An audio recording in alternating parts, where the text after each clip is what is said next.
It's the beginning of a new age in Syria after the fall of its president Bashar al-Assad. His family's brutal 53-year regime is all that most people living there have ever known. And yet it only took a matter of days to collapse and for a seemingly untouchable dictator to be reduced to seeking asylum in Russia. It's triggered celebrations across the country, but it has also left a number of unanswered questions, the main one being what comes next. We can speak now to Mazen Gharibah, who's an academic from Homs, one of the last Syrian cities to fall to the rebels on Saturday. He is also the chief executive of the Syrian British Consortium. Thank you very much for speaking to us today, Mazen. I've heard this moment described as being equivalent to the fall of the Berlin Wall. How would you describe it? I mean, it's the most significant historical moment in Syria's modern history, really. I would say yes. The moment where they took over Sednaya prison, the infamous slaughterhouse of the Assad regime. That for us was equivalent to the taking down the Berlin Wall. When they entered the Sednaya prison and released the Sednaya prisoners, who were some of them been there for over a decade, tortured, living in inhumane situation. When that happened, that moment was for me the moment of the fall of the Syrian regime, not just the Bashar al-Assad escaping to Russia like a coward, but breaking down the detention centers, releasing prisoners. Was what we've been fighting for years now. So everyone I know, including myself, we feel an overwhelming feeling of joy, of happiness that this actually happened. Syria is free from the brutal Assad's family who ruled the country for 54 years. We're celebrating, but we all know that underneath that absolute joy, there's a sense of uncertainty. There's a cautious optimism. As you said, there are a lot of questions about, okay, so what happened now? What should happen next?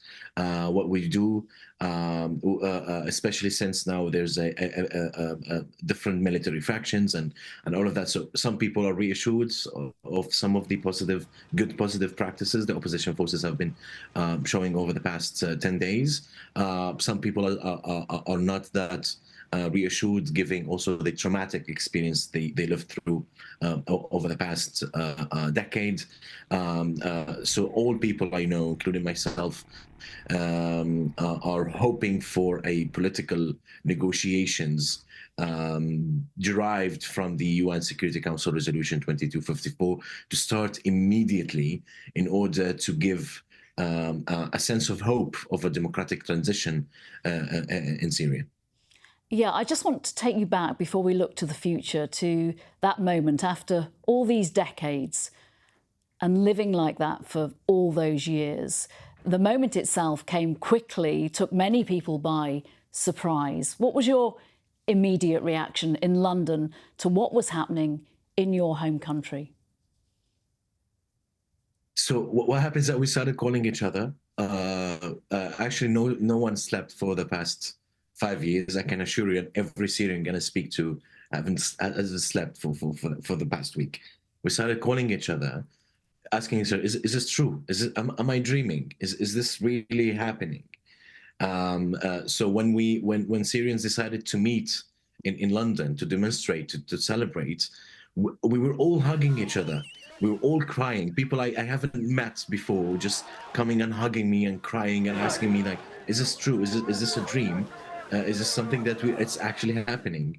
So there is this sense of happiness, sense of disbelief, but also at the same time, when that's kind of this feeling is as I said, it's also mixed with uncertainty, mixed with optimism, but also slight like uncertainty, ambiguity about what's going to happen. But all of the Syrians, there's like this collective decision that we should start thinking about tomorrow immediately, but we deserved a couple of days just to be happy. We deserved these short periods of just being happy, because it's been 14 years of chemical weapons, barrel bombs, forced displacement, forced disappearance, torture. I lost so many friends and so many colleagues and family members that I really wish they were here to witness that moment. And it's the military fall. It was very, very quick, but also we have to remember that for the past 14 years, the Syrian civil society, Syrian human rights activists, media activists have been working so hard for this moment. So this achievement is for all of them, all of the Syrians who really put time, effort, sweat, and blood into this moment. And now it's our responsibility for the people we lost, for my friends who gave their lives in Homs and in other cities. Our responsibility now to take this forward and not to take this forward towards a democratic transition, democratic Syria, democratic elections. This is what we've been fighting for. I'm almost 40 now, and I have never witnessed any free and fair elections in my life. My father's 75 years old. He hasn't been in any sort of free elections. These people deserve to have this chance, and it's our responsibility to actually now take this forward. And I totally understand what you're saying about the celebration and the hope versus the fear. What is it you are most concerned about, that this could lead, the vacuum could lead to a worse situation for Syria and the wider region?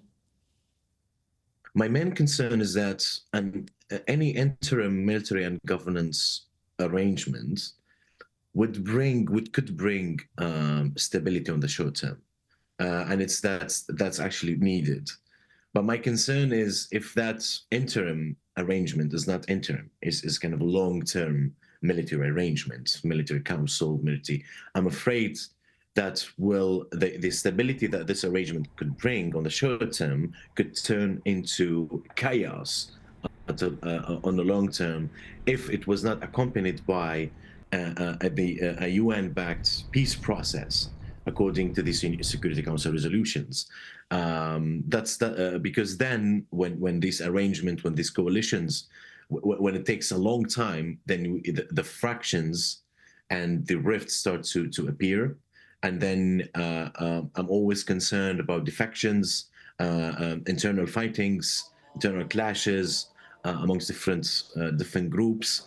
So that's why an interim military and governance is needed right now in order for the continuity of the government services, schools, hospitals, universities, the freedom of movement between different cities. That's absolutely necessary now.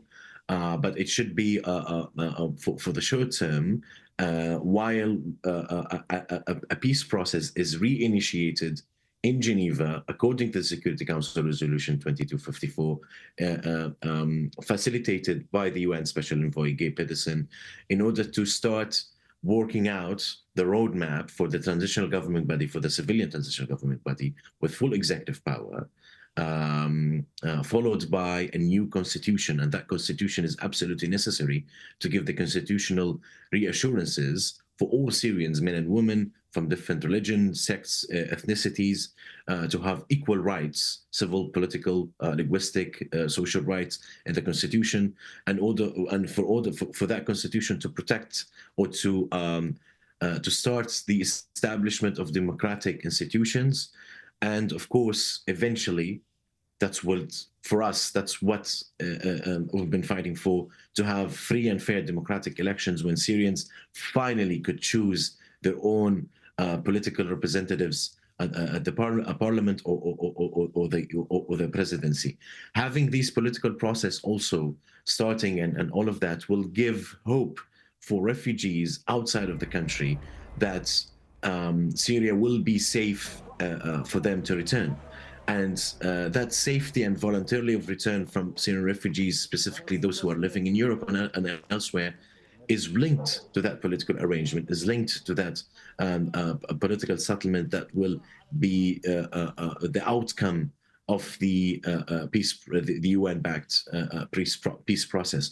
When we have that arrangement, when we have that outcome, then people will feel a sense of safety and will feel that, okay, so now this is sustainable It's not just a short-term thing. It's now sustainable. So everyone will be able to go back, to feel the safety, to go back, to contribute to rebuilding our country. If that positive outcome doesn't actually happen, what is the risk for an unstable country in an unstable region in an unstable world? If that outcome never happened or didn't happen, then I think um, I'm trying not to be pessimistic. My friends are calling me like, you've been like very pessimistic lately. I'm not. I'm really not. I'm hopeful that our future is the first time is in our hands. Assad regime is not there anymore, so it's on us now. I'm hopeful, but if I want to think about dark scenarios, I would say I'm afraid of internal clashes within the military groups that are now that have taken control.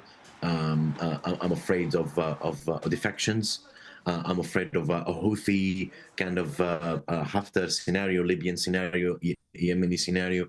We haven't seen any indicators yet. But again, we should take the whole region. We should take also the lessons learned from different experiences, and these experiences frighten me.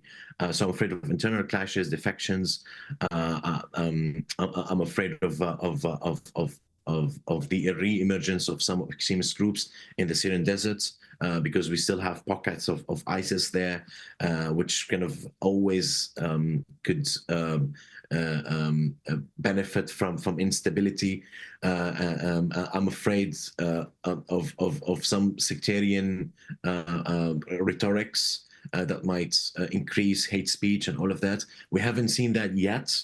That's why we need, in order. But when we drag this longer, we might start seeing this. So that's why we need to start the political process immediately, in order to overcome some of these possible negative,